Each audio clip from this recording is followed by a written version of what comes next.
We bought this property in 1989. We liked the property, we liked the fact that it had kiwi fruit on it.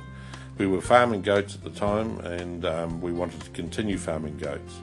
We have 11 hectares of native bush on the property, and we have a stream along the base of the property, and it ended up that we had about 2 kilometres of fencing to do.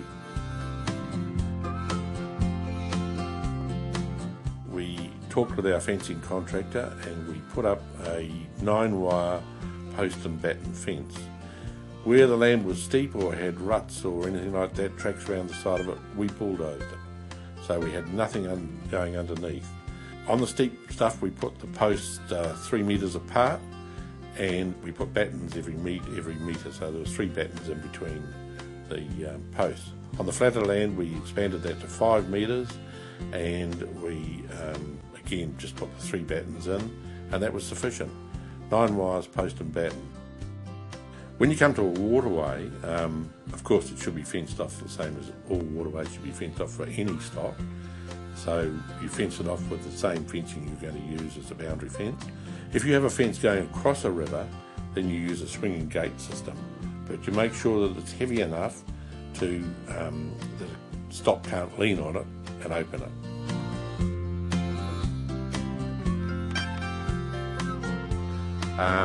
Once we completed the outside boundary fence, we then started working on the internal fencing. We actually managed to get onto a heap of second-hand waratahs, which were reasonable price because they are fairly expensive, and we used those, and we found that we just put them closer together, a couple of metres, 2.5 metres apart, and with 8 wires on it, and that has proved to be perfectly good internal fencing. It's very important when you're doing your fencing that your angles don't have any stays running up them. If you're using an existing fence and you have got a stay in an angle post, we'll run a wire from the bottom of the stay to the top of the post. But what we do when we put an angle is we use a long angle, like a 3 metre angle, and drive it. And we put or if you're doing it by hand, you put you foot your post, foot your angle, and put a breastplate in front of it, one on one side and one on the other side, and that prevents your post shifting and prevents goats getting up it, because that's the way that they will do it.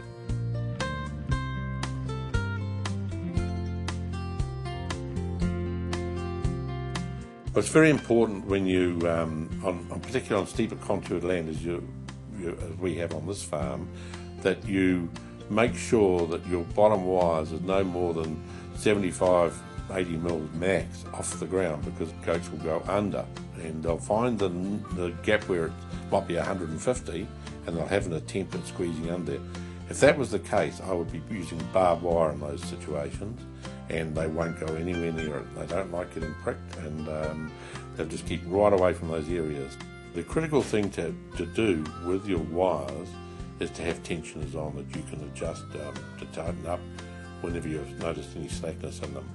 And that happens just with weather movement or age, and it just happens. So you've got the tensioners in there, it prevents you having to worry about restraining everything. You just go around with your tensioner and tighten them up when they're back to full strength, and they work well. We, as I said, run a kiwi fruit orchard, and that is an important part of our income.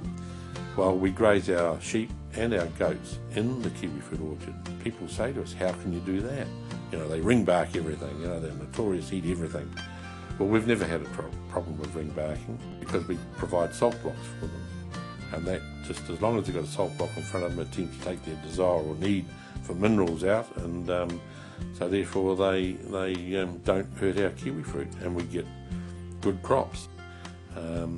So you can farm goats anywhere, providing you're prepared to put the effort into containing them, the property, particularly boundary fence. We've found, Dawn and I, over the years, that farming goats is not as complicated as what people often try and make out. We've had them on very steep land, and we've never ever had a problem escaping in over 30 years or over 30 years of farming goats. So our fences do stand the test of time. Our original fence that we put up here, 20 years old, the boundary fence, and we don't lose any goats, and we don't get any goats in. So that's a win-win situation.